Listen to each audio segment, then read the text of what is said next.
महास्थबिर जातक अध्याय 30। उस दिन की दोपहर के बाद से पागल सन्यासी के साथ हमारा रिश्ता जैसे एक नए मोड़ पर मुड़ गया। वो दोस्ती अब केवल ऊपरी जान पहचान भर नहीं रह गई थी, बल्कि रूह का एक गहरा खिंचाव बन चुकी थी। अब रोज उनके कमरे में जाना जैसे एक नियम सा बन गया था। हमारी चर्चाओं का मुख्य हिस्सा होती थीं शैली की कविताएं। वे पढ़ते, बड़े भावुक होकर हमें समझाते और हम उनकी उन व्याख्याओं में से चुन चुनकर कुछ बेहतरीन पंक्तियां रट लेते थे, ताकि वक्त और मौका मिलते ही थोड़ी अपनी विद्वत्ता झाड़ सकें। एक दिन अचानक ही सन्यासी महाशय ने एक प्रस्ताव रख दिया। बोले, राम बाबू, आज तुम्हारे मुंह से भी एक कविता सुनी जाए। सच तो यह है कि उनके मुंह से थोड़ी शाबाशी, वाहवाही पाने की इच्छा हमें हमेशा से थी। गोष्ठ दीदी तो हमारे सामने या पीठ पीछे हर वक्त माँ के पास हमारी तारीफों के पुल बांधती रहती थीं। हमेशा कहती थीं, मेरे राम लक्ष्मण भाई है ना, फिर मुझे और क्या फिक्र। लेकिन सन्यासी महाशय ने कभी सीधे सीधे हमारी बुद्धि या काबिलियत पर कोई मीठा कमेंट नहीं किया था। मन में थोड़ा दुख तो था, पर उस दिन मौका मिला तो सोचा, आज तो ऐसा दांव खेलना है कि उनसे वाहवाही छीनकर ही दम लूंगा। स्कूल के पुरस्कार वितरण समारोहों में हमेशा से ही मेरी एक खास साख थी। हर साल मंच पर चढ़कर एक अंग्रेजी और एक बांग्ला कविता सुनाना मेरी आदत बन चुकी थी। तालियां भी खूब बटोरता था, हालांकि उन तालियों की असली अहमियत तब मुझे समझ नहीं आती थी। उस दौर में पूरे बंगाल में हेमचंद्र बंदोपाध्याय की कविता बाज रे सिंगा बजा ओ ए रबे, यानी बजा रे सिंगा बजा आई रबे की लोकप्रियता आसमान छू रही थी। किसी भी महफिल में जान फूंकने के लिए इस कविता का कोई मुकाबला नहीं था। मैंने वही अचूक हथियार चुन लिया।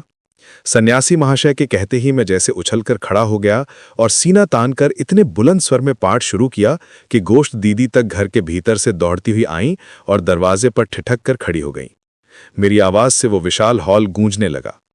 पाठ खत्म करके जब मैंने गोष्ठ दीदी की तरफ देखा तो पाया कि उनकी आंखों में प्रशंसा और गर्व झलक रहा है।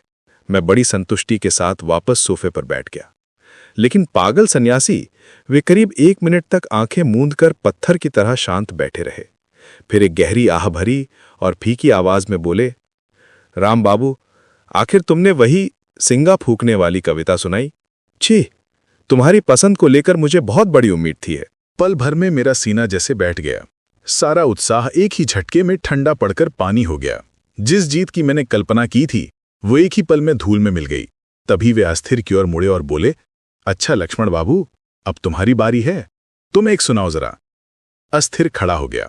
उसने मेरी तरह गले का जोर नहीं दिखाया, बल्कि बहुत ही मध्यम स्वर में एक लय के साथ दिल की गहराइयों से पिरोकर सुनाना शुरू किया।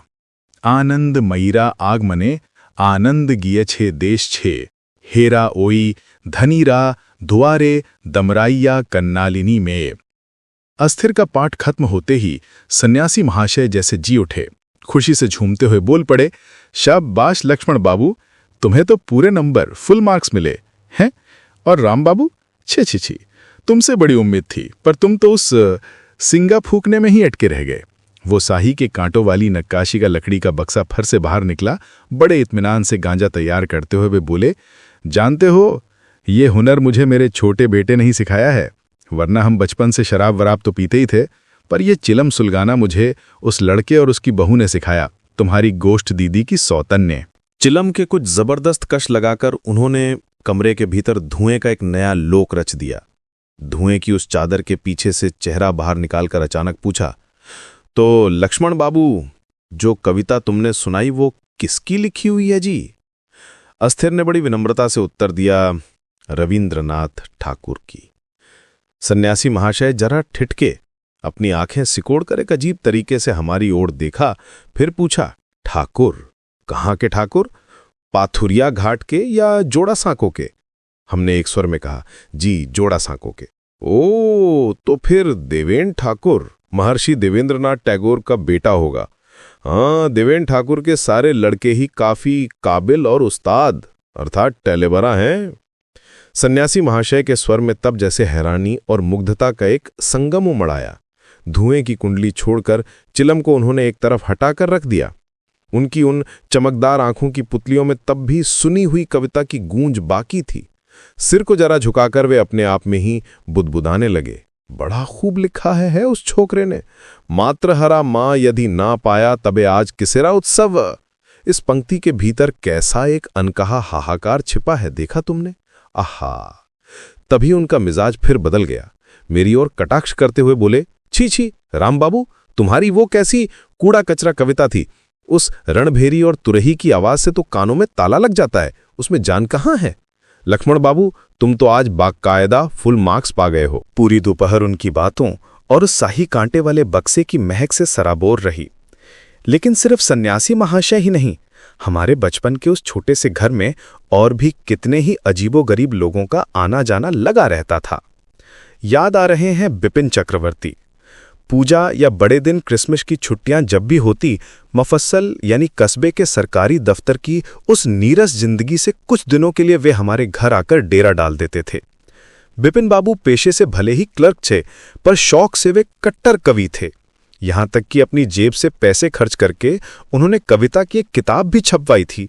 नाम रखा था बुदबुद यानी बुलबुला। कविता लिखने की उनकी काबिलियत कितनी थी, इस बहस में ना पड़ना ही बेहतर है, लेकिन नाम से ही साफ था कि उनकी दूरदृष्टि कमालती थी। वे जानते थे कि कविता नाम के ये बुलबुले एक दिन फूट जाएंगे और फिर उसी अनंत शून्यता में विलीन हो जाएंगे। विपिन बाबू सही माने में जिसे महाशय व्यक्ति कहते हैं, वैसे ही इंसान थे। हम दोनों भाइयों के लिए अलग से एक कमरा था और वहीं उनके ठहरने का इंतजाम किया जाता था। हमें सख्त हिदायत थी कि उनकी हर सुख सुविधा का ख्याल हम ही रखेंगे। विपिन बाबू का जोड़ा सांकों के ठाकुर बाड़ी के साथ एक बड़ा ही खूबसूरत और गहरा जुड़ाव था। वे रविंद्रनाथ के अनन्य भक्त थे। उस दौर में आज की तरह घर घर में रविंद्र चर्चा नहीं होती थी। ब्राह्म समाज के कुछ गिने चुने लोगों के अलावा बाहरी दुनिया में उन्हें लेकर काफी हंसी मजाक और कटाक्ष किए जाते थे। आज सोचकर ताज्जुब होता है कि लोग किन कारणों से दूसरे साहित्यकारों की कमियों को भी खूबियां मान लेते थे, जबकि वही बातें रविंद्रनाथ के मामले में गाली और निंदा के रूप में इस्तेमाल की जाती थीं। लेकिन वह पे छोटी की मात्रा प इन्ना बाबू उन मुट्ठी भर रसिक और पारखी लोगों में से एक थे जिन्होंने उस नई कविता की मिठास और गहराई को पहचान लिया था। रात के वक्त सोने जाने से पहले हमारे कमरे में महफिल जमती थी। लालटेन की उस मध्यम रोशनी में दीवार पर परछाइयां नाचती थीं। हम दोनों भाइयों ने पहले ही तय कर रखा था कि आज विपिन बाबू को अपनी विद्वत्ता का जलवा दिखा ही देंगे। बड़ी चतुराई से बातचीत के बीच हम शैली को खींच लाए। इतने दिनों तक पागल सन्यासी के कमरे में बैठकर उनकी उन भावुक व्याख्याओं में से जो भारी भरकम शब्द हमने रटे थे, उन्हें हम विपिन बाबू के सामने उगलने लगे। हमारी उस नन्ही सी उम्र में ऐसी गंभीर और ज्ञानियों जैसी बातें सुनकर विपिन बाबू की तो जैसे बोलती ही बंद हो गई। उन्हें संभलने का मौका दिए बिना मैं एक ही सांस में एपिसाइकिडियन, प्रिंस एथनाज और ओड टू इंटेलेक्चुअल ब्यूटी जैसी कविताओं की शानदार पंक्तियां सुनाता चला गया। सन्यासी महाशय के अंदाज में आवाज में थोड़ा भारीपन लाकर जब मैंने द रिवॉल्ट ऑफ इस्लाम से अपनी पसंदीदा लाइनें सुनाई तो अस्थिर भी खुद को रोक ना सका। वो बिल्कुल बूढ़ों की तरह आंखें मूंदकर भारी आवाज में हामी भरने लगा, आहा, इसका भला क्या मुकाबला, कैसा गहरा दर्शन है। विपिन बाबू तो सचमुच सकपका गए। ऐसे दूध के बच्चों के मुंह से शैली की इन अमूर्त कविताओं और दर्शन की बातें सुनकर उन्हें शायद लगा कि हम कोई अलौकिक जीव हैं। अगली सुबह ही उन्होंने मां को बुलाकर कहा, ठाकुरन, आपके ये स्थविर और अस्थिर साधारण लड़के नहीं हैं, ये तो महापुरुष हैं। मां तो हंसते हंसते लोटपोट हो गईं। उन्होंने अपनी उसी सहज मजाकिया अंदाज में जवाब दिया, हाँ भाई, ये दोनों हमें छलने के लिए इस धरती पर अवतरित हुए हैं, और क्या। लेकिन विपिन बाबू नहीं रुके। अपनी उसी दार्शनिक नजर से हमारी ओर देखते हुए फिर बोले, नहीं नहीं, आप देख लीजिएगा, इनका भविष्य बहुत ही उज्जवल है। उस रात अंधेरे कमरे की खिड़की की ओर ताकते हुए मुझे लग रहा था कि हमारा वो झूठा पांडित्य और विपिन बाबू की ये अकारण प्रशंसा सब कुछ उनकी उस बुदबुद किताब के नाम की तरह ही क्षणभंगुर है, फिर भी एक अजीब सी माया में लिपटा हुआ है। रविंद्रनाथ की उस अगाराध और असीम सृष्टि के साथ हमारी जान पहचान तब बिल्कुल शुरुआती दौर में थी। ब्रह्म संगीत की वो धुन और शब्दों की बुनावट की दूसरे गानों से अलग है, इतना तो हम समझ ही पाते थे। कथा और कहानी की दो एक कविताएं पढ़ते हुए भी सीने के भीतर कुछ अजीब सा होने लगता था। पर वो क्यों अच्छा लग रहा है, उस रस को गहराई से समझाने की समझ तब हमारे पास नहीं थी। हालांकि इतना हम बखूबी समझते थे कि दूसरी बांग्ला कविताओं और इनमें जमीन आसमान का फर्क है।